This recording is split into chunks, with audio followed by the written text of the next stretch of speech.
सबसे पहले परमेश्वर का ध्यान करें, सीधे होके बैठें, कमर गर्दन मस्तक को सीधा रखें, तर्जनी उंगली और अंगूठे को मिला के रखें, आंखों को बंद करें। बंद आंखों से मस्तक में परम ब्रह्म परमेश्वर के प्रकाश को देखें। उसी प्रकाश में से उठते हुए अनहद गुंजार को सुने, जो गुंजार हमारे शरीर में संपूर्ण आकाश अंतरिक्ष ब्रह्मांड में हर क्षण गूंज रहा है। आती जाती हुई सांस पर ध्यान दें, गहरी शांति का अनुभव करें।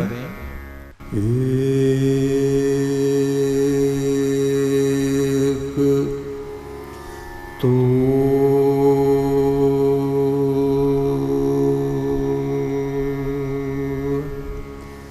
सच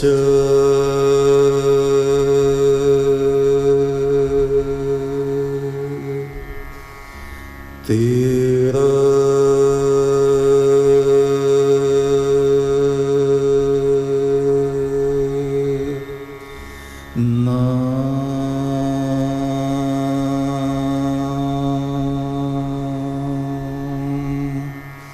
सच्चा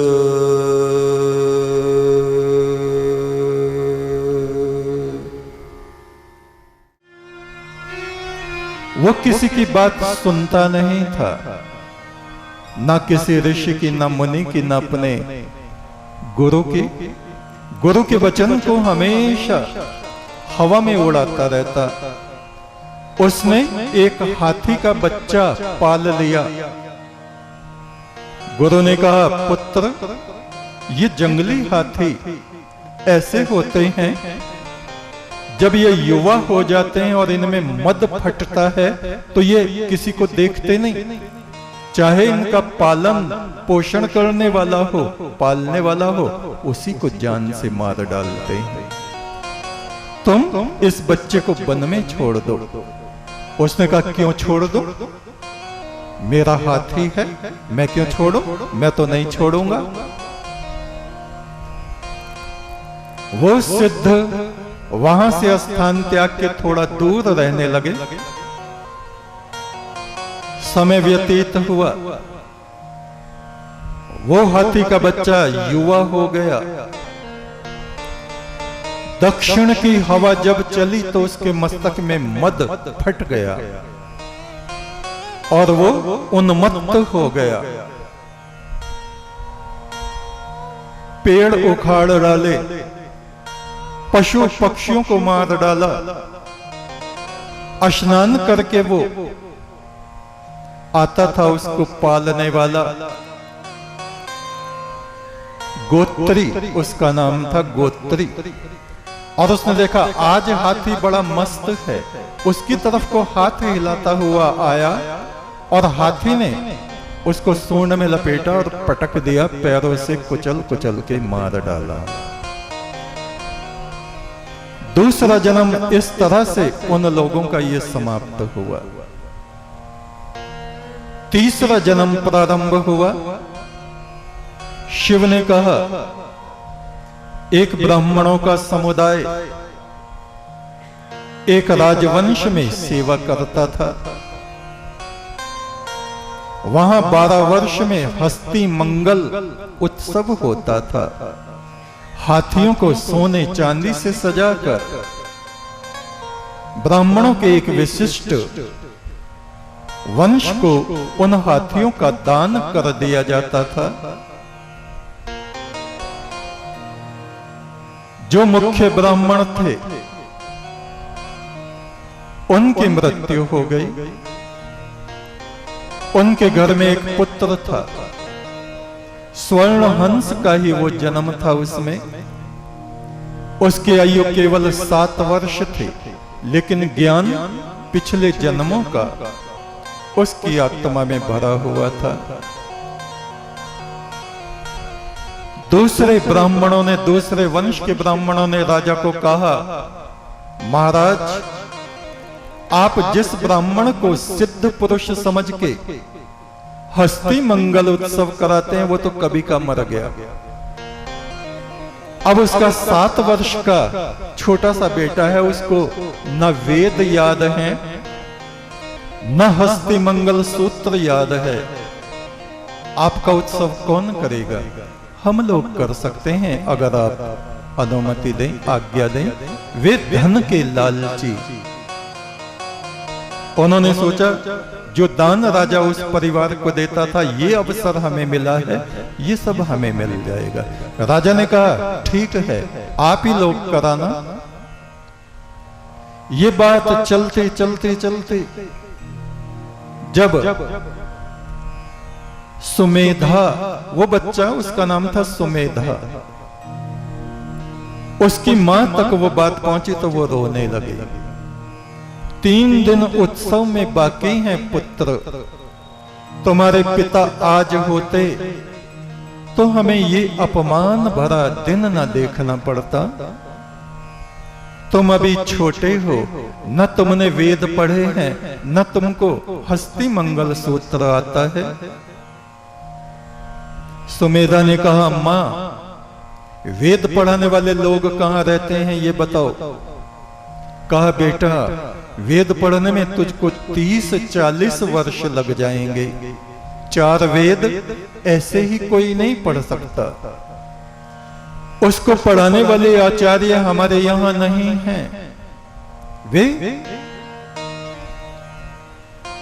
गंधार में, गंधर्व देश में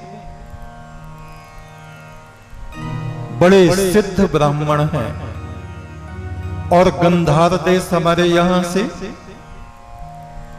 हजारों मील दूर है। 3 दिन बाकी हैं उत्सव में पुत्र।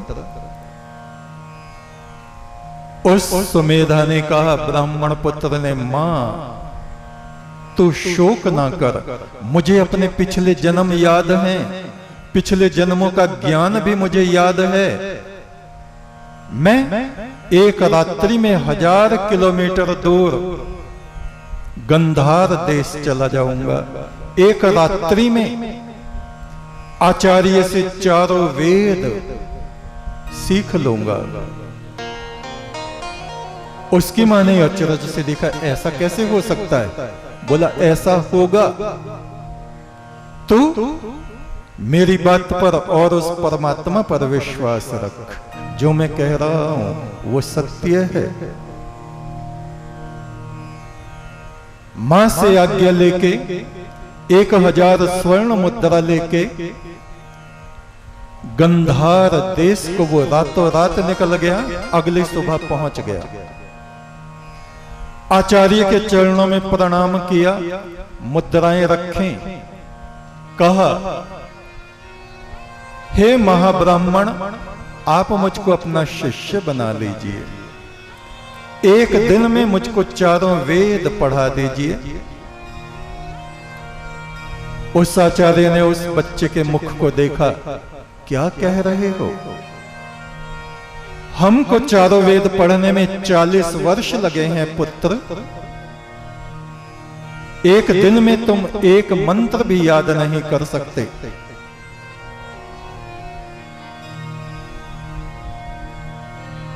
सुमेधा ने कहा, आचार्य आप कम से कम एक सूक्त का पाठ मुझे सुनाएं। और आचार्य ने पाठ बोलना शुरू किया, समाप्त हुआ।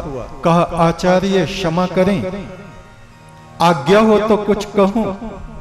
बोले, कहो पुत्र। आचार्य मुझको अपने पिछले जन्मों की विद्या याद है, ये जो आपने सूक्त बोला है ये अशुद्ध है, ये ऐसे नहीं है, मैं आपको पढ़ के सुनाता हूं। और उसने सुनाया। आचार्य अचरज से उसको देखते रह गए। कहा, पुत्र तब तो तुमको और भी सूक्त याद होंगे। कहा, मुझको 4 वेद के सब सूक्त याद हैं।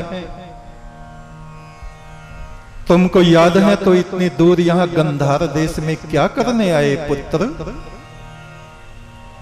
मैं इसलिए आया हूं आचार्य, जिससे वैदिक ऋषियों की परंपरा कायम रही। लोग मुझसे पूछते तेरा गुरु कौन है, तो मैं कहूंगा मेरे आचार्य गांधार देश के हैं। आप मेरे सिर पे हाथ रख दीजिए और इस वेद में से कोई सा भी सूक्त मुझसे सुन लीजिए। आचार्य की आंखें भर आईं, कहा विजयी भव पुत्र, तुम्हारी अवश्य विजय होगी। तुमको हस्ती मंगल सूत्र आता है? बोले हां आता है। सुनाना? उसने सुना दिया। धन्य धन्य धन्य। आचार्य मुझे आज्ञा दीजिए, कल को वहां उत्सव है और बहुत से ब्राह्मण वहां पे सभा लगाए बैठे हैं। मेरे पिता का अपमान न हो, केवल इस कारण से मैं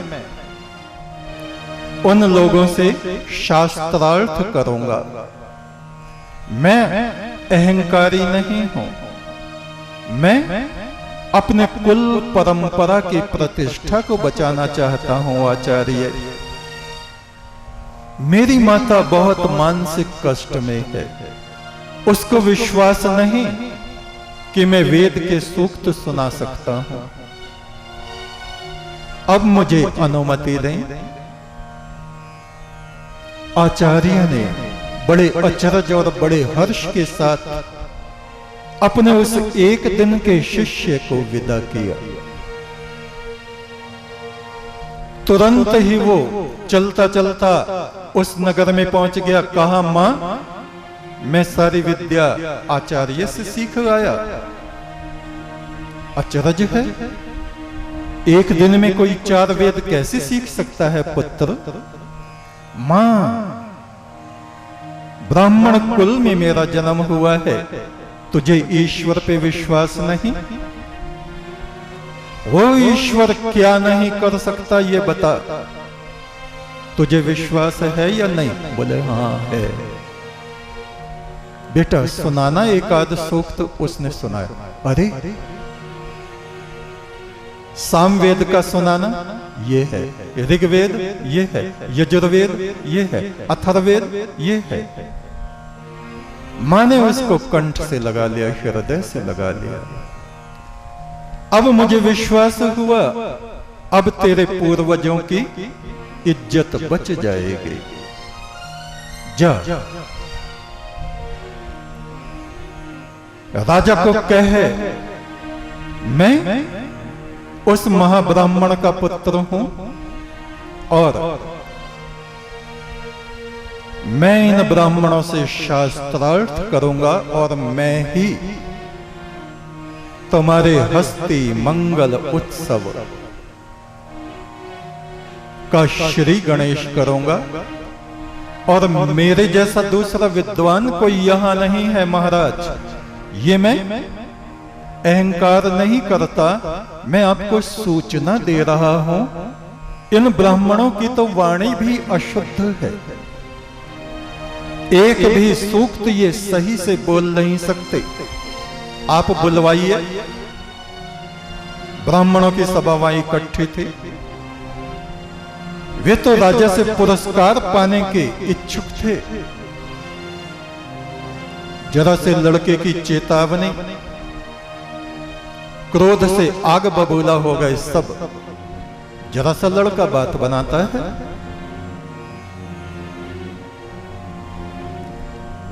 सुमेधा ने उस लड़के ने कहा, ब्राह्मण देव आप क्रोध ना करें। क्रोध करने से मनुष्य ब्राह्मण नहीं रहता, वो चांडाल बन जाता है। आपने पढ़ा है वेद में? एकदम से झटका लगा उसको। ठीक है ठीक है। सुमेधा ने कहा, पहले मैं सुनाऊं या आप सुनाएंगे बताइए? ब्राह्मण ने कहा, हम सुनाते हैं, सुनाइए। और उसने एक सूक्त बोला। सूक्त पूरा हुआ, सुमेधा ने कहा, आपका सूक्त अशुद्ध, अब मुझसे सुनिए। उसने सुनाया। सारे ब्राह्मण हतप्रभ रह गए, सबके मस्तक झुक गए, लेकिन वे ब्राह्मण ऐसे मानने वाले नहीं थे। कहा, सुमेधा, यदि तुमने आचार्य से विद्या प्राप्त की है। सुमेधा ने कहा, यदि का क्या मतलब है, मैं तो आज ही विद्या प्राप्त करके आ रहा हूं। चारों वेद कब गए थे? कल गया था। असंभव। कहा, परमात्मा के यहां कुछ असंभव नहीं होता ब्राह्मणों, आप पूछिए। एक ब्राह्मण ने पूछा, सप्त अग्नि का निवास कहां है जिसकी सप्त जिभ्यां लपलपाती रहती हैं? 7 जीव वाला अग्नि कहां रहता है? सुमेधा ने कहा, धगत धगत धगत ज्वलल ललाट पट्ट पावके। हर एक मनुष्य के मस्तक में जो ब्रह्म अग्नि जलती है, इसकी 7 ज्वालाएं हैं। ब्राह्मणों ने पूछा, वो ज्वालाएं कहां हैं? सुनिए, उस मस्तक की 2 ज्वालाएं हमारे नेत्रों में आती हैं, जिसके द्वारा हम देखते हैं। उस ज्वाला की 2 शाखाएं हमारे कानों की तरफ आती हैं, जिनसे हम सुनते हैं। उस अग्नि की 2 ज्वालाएं, 2 शाखाएं हमारे नासिका छिद्रों में प्राण और अपान के रूप में आते हैं, जिससे मनुष्य जीवित रहता है। और एक इस जिह्वा पर आती है, जिसके 2 कार्य हैं, बोलना और स्वाद को ग्रहण करना। ये सप्त जिह्वा 7 जीव इस अग्नि की हैं, जिसको ब्रह्म अग्नि कहा जाता है।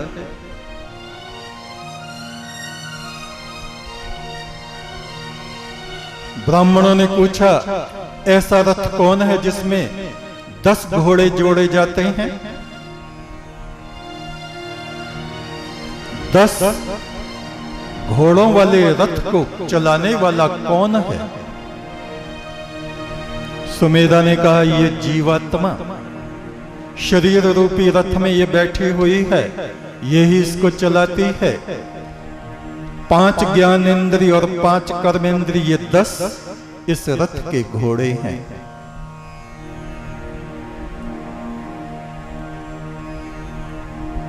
ब्राह्मणों ने कहा, एक राजा सन्यास लेता है,